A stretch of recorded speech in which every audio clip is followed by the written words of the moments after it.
Hello. तो मेरा नाम है मनीष पात्रा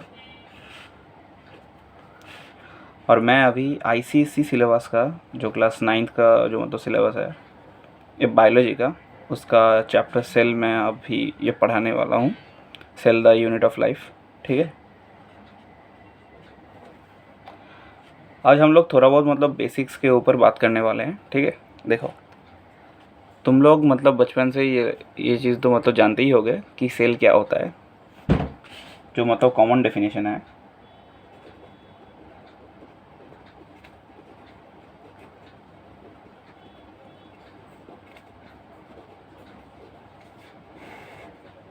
जो कि मतलब cell is a structural and functional unit of life.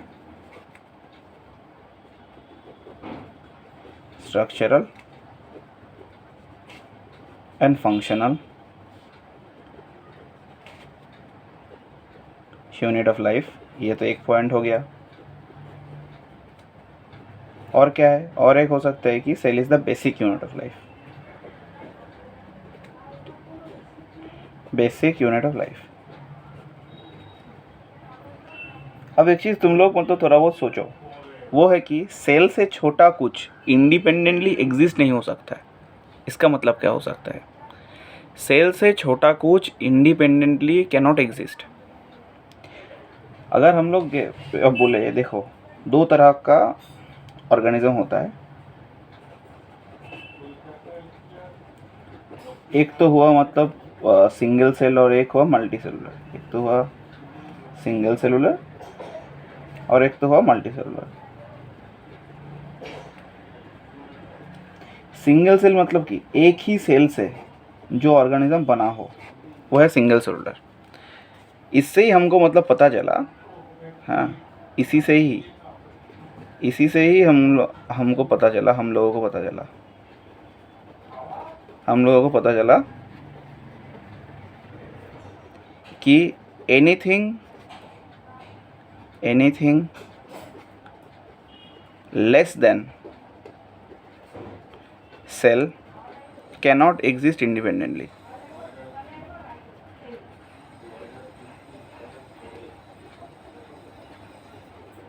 For example तुम लोग ये तो मतलब जानते ही होंगे, बहुत सारे मतलब बैक्टीरिया होता है जो कि मतलब सिंगल सेलुलर होता है। कुछ प्रोटिस्ट होता है जैसे एमीबा, पैरामीशियम, वो भी मतलब सिंगल सेलुलर होता है। ठीक है। उससे ही हम लोगों को मतलब ये एक प्रूफ मिला कि anything less than a cell can not exist independently. यहाँ पे हम इस पॉइंट को भी मतलब ऐड कर लेते हैं। देखो, anything less than a cell can not exist independently.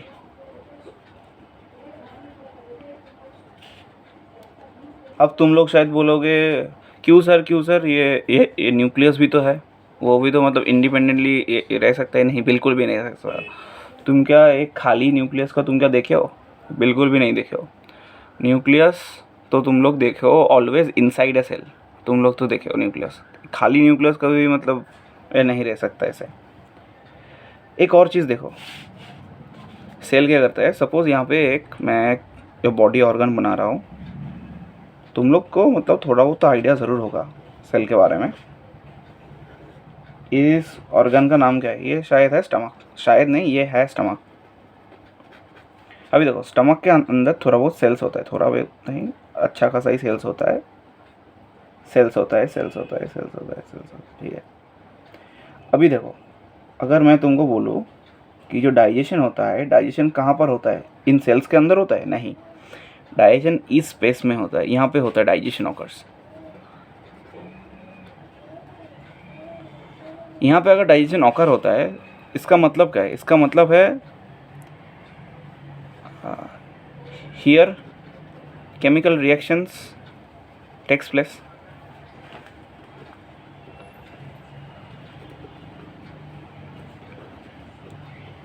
और ये चीज़ तुमको थोड़ा बहुत जानना पड़ेगा। ये या मतलब तुम लोग इसी को शायद जानते भी होंगे कि सेल के अंदर भी मतलब बहुत कुछ रिएक्शंस होता है, बहुत रिएक्शंस होता है मतलब सेल के अंदर भी। मैं इस पॉइंट को भी मैं यहाँ पे ऐड कर रहा हूँ। many chemical reactions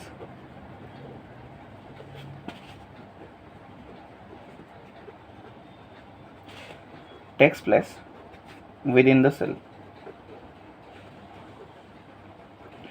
तो मैं यहाँ से किसको मतलब प्रूफ करना चाहता हूँ, क्या चीज़ को? देखो, सेल का अंदर जो रिएक्शन होता है, सपोज यहाँ पे रिएक्शन हो रहा है, रिएक्शन 2 यहाँ पे हो रहा है, मतलब सपोज रिएक्शन 1 हो रहा है यहाँ पे। तो देखो, सेल एक ऐसा चीज़ है जो कि मतलब एक बाउंड्री की तरह दोनों रिएक्शन को सेपरेट कर रहा है, ठीक है। तो मैं इस पॉइंट को यहाँ पे लिख रहा हूँ, cell acts as a boundary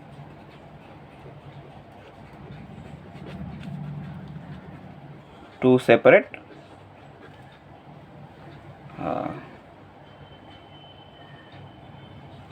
क्या, ये दोनों रिएक्शन, ठीक है, टू सेपरेट रिएक्शंस।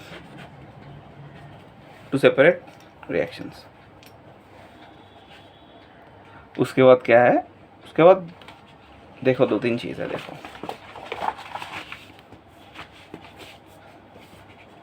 ऑर्गेनिज्म बहुत कुछ हो सकता है। देखो, ऐसा कुछ हो सकता है भी, ऑर्गेनिज्म हो सकता है सिंगल सेलुलर, ऑर्गेनिज्म हो सकता है मल्टी सेलुलर का कोई एक एग्जांपल बोलो, पता है? अरे ये तो मतलब सबको ही मालूम होगा, ह्यूमन सेल नहीं, ह्यूमन। और सिंगल सेलुलर ऑर्गेनिज्म का देखो, प्रोकैरियोट के अंदर और यूकैरियोट के अंदर देखो, अगर हम, अच्छा इसके अंदर देखो, सिंगल सेलुलर के अंदर होता है और 2 टाइप का सेल होता है, और 2 टाइप होता है, वो है, एक है प्रोकैरियोट्स और एक है यूकैरियोट्स। प्रोकैरियोट्स मतलब कौन है, मतलब ये लोग मतलब बैक्टीरिया होते हैं, बैक्टीरिया। और इन लोगों का किंगडम का नाम क्या है? बोलो बोलो बोलो बोलो बोलो, सोचो। इन लोगों का किंगडम का नाम है मोनेरा। अब ये देखो, यहाँ पे री है और एक है यूकैरियोट्स। अच्छा, तुम लोग क्या पता है क्या ये चीज़, मतलब तुम लोगों को ओनली सिंगल सेलुलर यूकैरियोट कौन सा किंगडम में होता है? बोलो, ओनली सिंगल सेलुलर यूकैरियोट्स कौन से किंगडम में होता है? बोलो। यह होता है प्रोटिस्टा में, प्रोटिस्टा। अब तुम लोग शायद सोच रहे होंगे ये प्रोकैरियोट्स और ये यूकैरियोट्स क्या होता है। आ जाओ, इसको भी हम थोड़ा बहुत निपट लेते हैं। प्रोकैरियोट्स ऐसा कुछ सेल्स होता है, whose nucleus is not defined,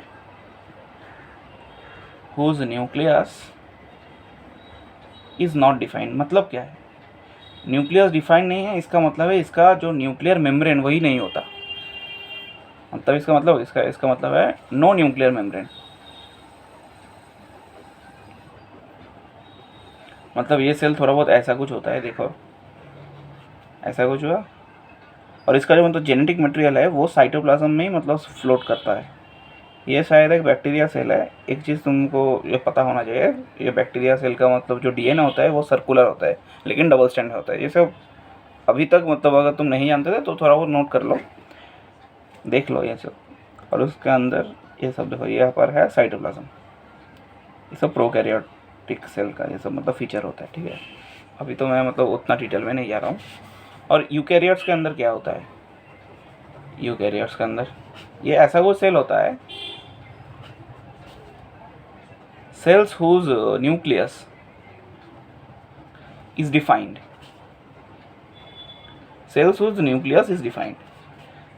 मतलब कि proper nuclear membrane is present. इसका मतलब क्या है? इसका मतलब है प्रॉपर न्यूक्लियर मेम्ब्रेन प्रेजेंट होता है।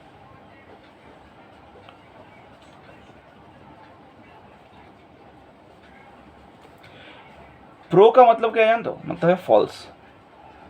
यहाँ पे अगर मैं मतलब लिख दूँ स्यूडो कैरियट्स, उसका भी मतलब है फॉल्स कैरियट, या उसका भी मतलब है प्रो कैरियट्स, ठीक है, क्योंकि स्यूडो का मतलब भी है मतलब फॉल्स, और ये यू कैरियट्स का मतलब क्या है?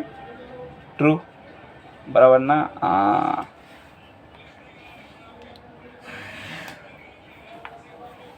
और यू कैरियट्स मतलब कैसा दिखना में होता है? देखो, ये शायद तुम इसको एक एनिमल सेल भी ले सकते हो, या तुम इसको एक प्लांट सेल भी ले सकते हो।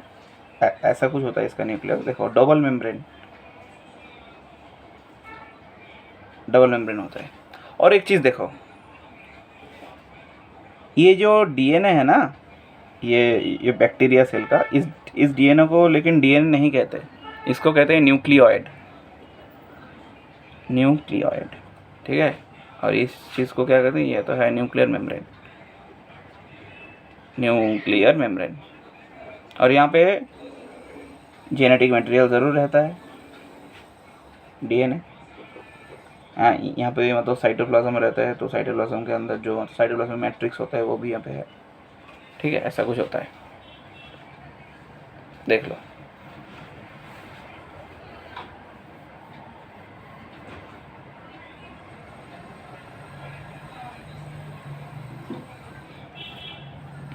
ठीक है, अभी आ जाओ हम लोग थोड़ा बहुत जो माइक्रोस्कोप होता है उसके बारे में थोड़ा बहुत हम लोग जान लेते हैं।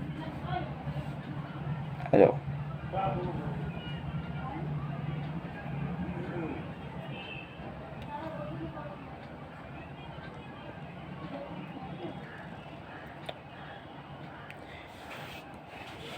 देखो माइक्रोस्कोप को अगर तुम लोगों को मतलब बहुत डिटेल में पढ़ना है तो ये सब चीज़ तुम लोगों का मतलब क्लास 12th फिज़िक्स में है, अंडर रे ऑप्टिक्स। तुम लोग वहाँ पे ये सब मतलब पढ़ सकते हो। लेकिन अभी तक देखो ये चीज़, ये माइक्रोस्कोप दो तरह का होता है। मैं यहाँ पे कोई भी मतलब साइंटिस्ट को नहीं घुसा रहा हूँ, वो सब चीज़ के अंदर कोई साइंस नहीं है। वो सब चीज़ मतलब तुम खुद से पढ़ लो, बेहतर रहेगा, ठीक है। नहीं तो मैं भी उस जो चीज़ को यहाँ पे मतलब लिख सकता हूँ, लेकिन वो सब कुछ भी काम का नहीं होगा, ठीक है। देखो ये माइक्रोस्कोप है, एक है सिंपल माइक्रोस्कोप,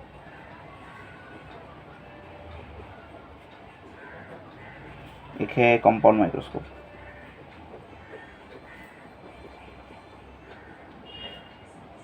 और एक भी होता है, वो है इलेक्ट्रॉन माइक्रोस्कोप, वो तो और भी अच्छा होता है। सिंपल माइक्रोस्कोप के अंदर तुम ये इतना ही सिर्फ मतलब याद रखना है, इसका अंदर सिंगल बाइकॉन्वेक्स लेंस होता है, कॉन्वेक्स लेंस प्रेजेंट, सिंगल।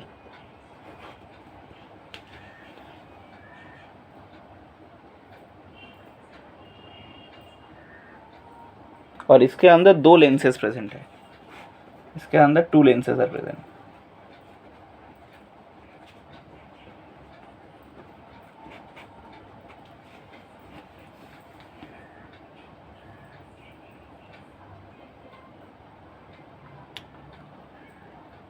अभी देखो सेल का अंदर जो जो मतलब ऑर्गेनेली होता है वो सब मतलब डिस्कवर हुआ after the invention of electron microscope, ठीक है।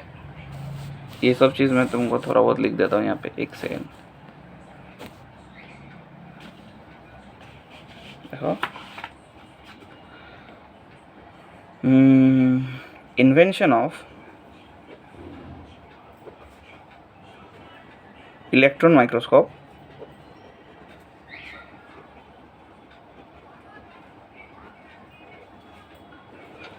क्या हुआ, ये